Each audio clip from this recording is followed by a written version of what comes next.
Hi, we're continuing our look at the kingdom of light and darkness. Satan is the prince of the powers of the air. He's the prince of the kingdom of darkness. Jesus is the King of kings, the Lord of lords. Big difference. Ephesians 6 verse 10. Put on God's armor so that you'll be able to stand firm against all the strategies of the devil.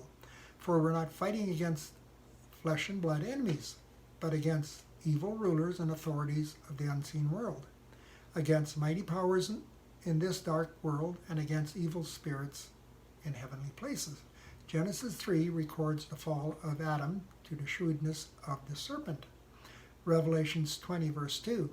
He seized the devil, that old serpent who is the devil, and bound him in chains for 1,000 years. He tricked Adam and Eve. Everyone born since Adam's fall is born into a fallen nature.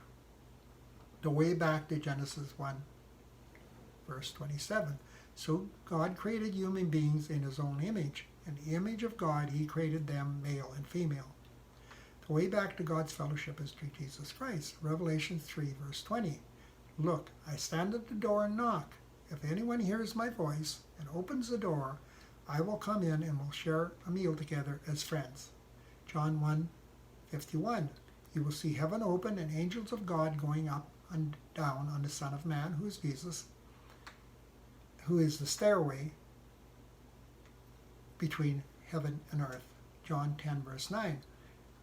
Yes, I am the gate. Those who come in through me will be saved. Galatians 3:22. But the scriptures declare that we are all prisoners of sin. So we receive God's promise of freedom only by believing in Jesus Christ.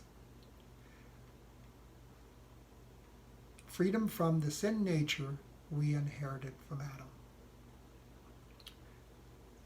4 verse 22. In reference to your former manner of life, you lay aside the old self which is being corrupted in accordance with lust and deceit. Romans 6 verse 6. Knowing that our old self was crucified with Jesus in order that our body of sin might be done away with, so that we would be no longer slaves of sin. Romans 8 verse 5. Those according to the flesh set their minds on things of the flesh, but those who are according to the Spirit, the things of the Spirit. 1 Corinthians 15:52. Our physical bodies cannot inherit the kingdom of God. These dying bodies cannot inherit what lasts forever. Read 2 Corinthians 5, 1-10. 5 verse 3. For we will put on heavenly bodies. We want to put on our new bodies so that these dying bodies will be swallowed up by life. Verse 8. Away from these earthly bodies, for then we will be at home with the Lord. 1 Corinthians 15:52. We will not all die, but we will be transformed in a moment, in the blink of an eye.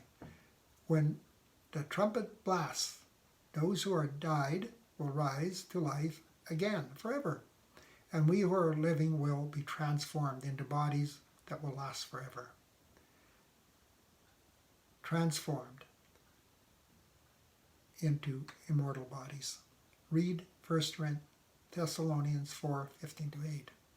In a twinkling of an eye, or the blink of an eye, that's very quick. So you have to make your decision before that, because that gives you about 1/10 of a second, not time enough. Now is the time for salvation.